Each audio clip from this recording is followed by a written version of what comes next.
Welcome back to my channel. My name is Tanya, and make sure to hit the subscribe button, like I say always. So today, I have the honor and privilege of interviewing my mom, Pam, and we have a list of some questions because I can get chatty and quite distracted. But how about you introduce yourself? Hi, I'm Pam Springer, Tanya's mom and Michelle's mom, Judah and Mason's grandma, or Nana. And what is your, I guess, quick, this wasn't on our questions, I just thought of it, Oh, no. quick experience with addiction, mental illness, and recovery, whether from a personal standpoint or those that you love? Obviously, I'm your daughter. I'm in recovery, I guess. My reaction or my Yeah, I guess your experience, My experience. your point of view, whether it be it's a hard road. It's to be on the side of a family member or even a friend that has addiction.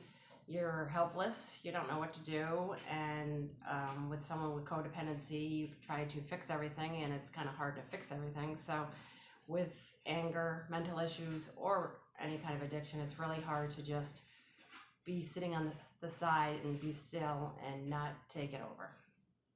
perfect. So, what does recovery mean to you? So recovery means to me is that someone decides to change their life, whether they get clean or whether they decide that they're no longer going to be, they're going to work on their anger issues or work on grief issues or codependency, and they try to find a program or something to help them through that program. But as someone with addictions, I believe that there's always a void. So if you have addictive behavior, you're always going to fill that void with something. And I found that filling my void with God has helped me with addictions, and I think that will help a lot of people with their recovery. That's awesome. So that's actually perfect because that's my second question is how has your relationship with Jesus impacted your life, your recovery, and your ability to help others? My relationship with Jesus is the fact that it's not only my decision, it's I have to step back and a lot of times let go and let God in many situations because I can't control things. I pray and I think before I do things a lot of times. I'm human, so it's not all the time. I do mess up, and so it's kind of like I said, stepping back and praying about it or asking God for help or just even just sitting in quiet time. That's awesome. So, as most of you know, Pammy here got baptized on Saturday. So, what led to your decision of water baptism, and how do you feel now that you have gotten baptized?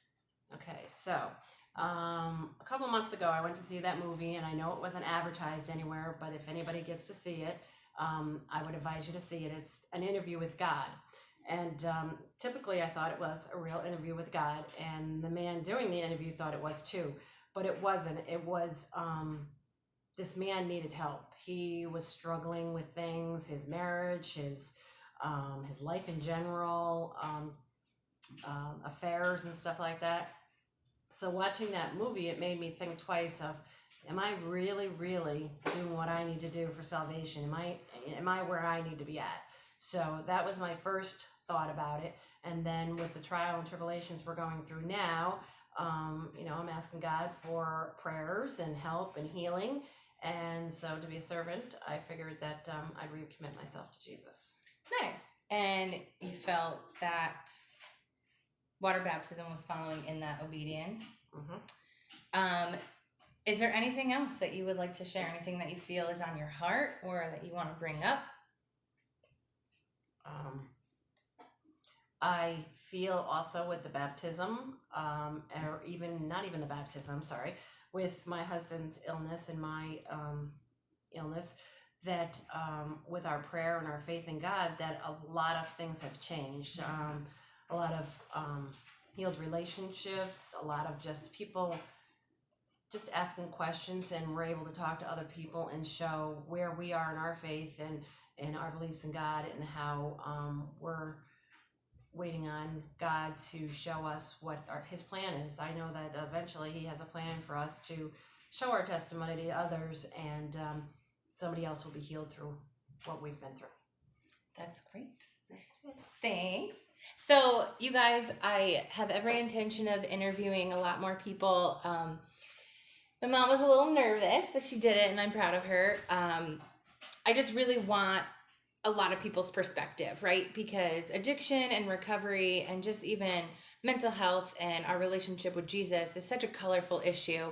And I just don't want it to seem like recovery means just getting off of drugs or just getting off of alcohol. It's a whole life issue. It's a whole transition, even just salvation. Our sanctification is our growing process with the Lord, and recovery just could mean, like she said, grief. You know, if you're overcome with grief and you don't know how to do daily life, we need to recover from that. We need to build in community with that. So thank you so much. I really appreciate it. And please post your comments down below. And if you guys have any questions, we'd love to be in contact. So bye.